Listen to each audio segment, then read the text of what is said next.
Shalom Bapak Ibu Saudara, renungan firman Tuhan kita pada hari ini terambil di dalam Kejadian pasalnya yang kedua ayat 18 sampai ayatnya yang ke-25. Kejadian 2 ayat 18 sampai ayatnya yang ke-25. Saya membacakan untuk kita semua.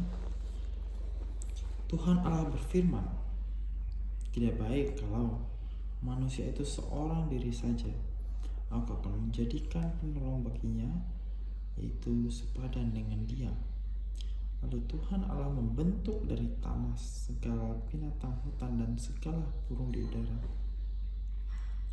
Dibawanya lah semuanya kepada manusia itu untuk melihat bagaimana ia menamainya, dan seperti nama yang diberikan manusia itu kepada tiap-tiap makhluk yang hidup, demikianlah nanti nama makhluk itu. Manusia itu memberi nama kepada segala ternak, kepada burung-burung di udara, dan kepada segala binatang hutan. Tetapi baginya sendiri ia tidak menjumpai seorang yang sepadan dengan dia. Lalu Tuhan Allah membuat manusia itu tidur nyenyak. Ketika ia tidur, Tuhan Allah mengambil salah satu rusuk daripadanya, lalu menutup tempat itu dengan daging. Dari rusuk yang diambil Tuhan Allah dari manusia itu, dibangunnyalah seorang perempuan, lalu dibawanya kepada manusia itu. Lalu berkatalah manusia itu, inilah dia, tulang dari tulangku dan daging dari dagingku. Ia akan dinamai perempuan, sebab ia diambil dari laki-laki. Sebab itu seorang laki-laki akan meninggalkan ayahnya dan ibunya dan bersatu dengan istrinya, sehingga keduanya menjadi satu daging. Mereka kedua telanjang, manusia dan istrinya itu, tetapi mereka tidak merasa malu. Bapak Saudara, renungan firman Tuhan kita pada hari ini bertema penolong yang sepadan. Kalau kita sungguh-sungguh perhatikan Bapak Ibu Saudara, di dalam Kejadian 1-2 banyak sekali menyatakan bahwa Allah adalah pencipta segala sesuatu. Dan semua yang diciptakan dan dirancang oleh Tuhan Allah, semuanya sungguh amat baik. Sehingga kalau diperhatikan Bapak Ibu Saudara, tidak ada satu hal pun dari ciptaan Tuhan itu berada di luar kehendak maupun tujuan Tuhan. Maka dari itu Bapak Ibu Saudara, untuk memahami bagaimana keindahan dunia dan juga keindahan di dalamnya, kita harus kembali kepada maksud dan tujuan Allah. Kenapa Allah menciptakan itu? Nah, kalau kita perhatikan Adam Bapak Ibu Saudara, Allah telah menyatakan bahwa nggak baik kalau Adam itu hidupnya seorang diri. Sehingga Bapak Ibu Saudara, Tuhan membentuk dari tanah segala binatang hutan dan segala burung di udara pada Adam. Dan kemudian Bapak Ibu Saudara, kalau kita perhatikan bahwa Tuhan sendiri itu yang membawa Adam, bagaimana pada akhirnya kepada Adam itu ia memberikan nama kepada setiap makhluk yang ada, kepada setiap makhluk-makhluk yang hidup diberikan nama satu persatu. Sehingga demikianlah nanti nama makhluk-makhluk itu. Namun Bapak Ibu Saudara, baginya sendiri ia tidak menjumpai bagaimana ada seorang penolong yang bisa dikatakan sepadan dengan dirinya sendiri. Sehingga Bapak Ibu Saudara, Tuhan menciptakan Hawa bagi Adam. Dan Hawa Bapak Ibu Saudara diciptakan, diambil dari tulang rusuknya Adam.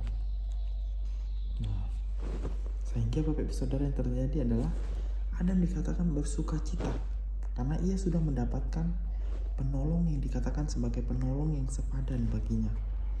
Sehingga ia berkata, inilah dia, tulang dari tulangku dan daging dari dagingku. Ia akan dinamai perempuan, sebab ia diambil dari laki-laki. Nah, Bapak Ibu Saudara, mereka bukan dua, tetapi menjadi satu daging. Keduanya telanjang tetapi tidak merasa malu. Demikian bunyi firman Tuhan.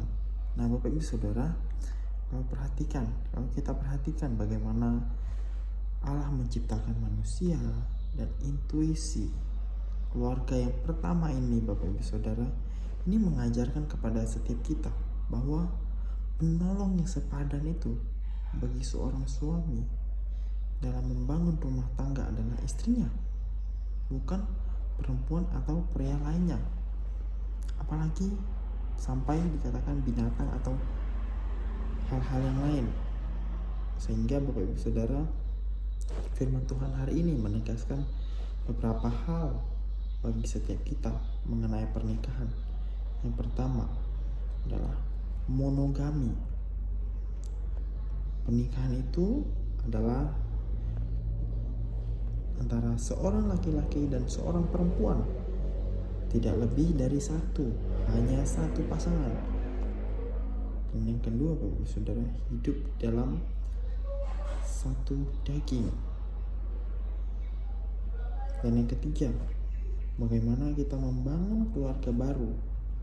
Nah, Bapak Ibu Saudara, sebab itu sebagai suami istri yang harus kita lakukan adalah ketika kita sudah menjadi suami, ketika kita sudah menjadi istri, firman Tuhan mengingatkan kepada setiap kita bahwa kasihilah istrimu, jangan sakiti dia, tetapi bangunlah bagaimana ada hubungan yang intim, yang baik seumur hidup, yang jujur dan hidup di dalam kekudusan. Sehingga Bapak Ibu Saudara, pasangan kita adalah penolong yang sepadan yang Tuhan berikan bagi setiap kita. Itulah yang harus kita sadari.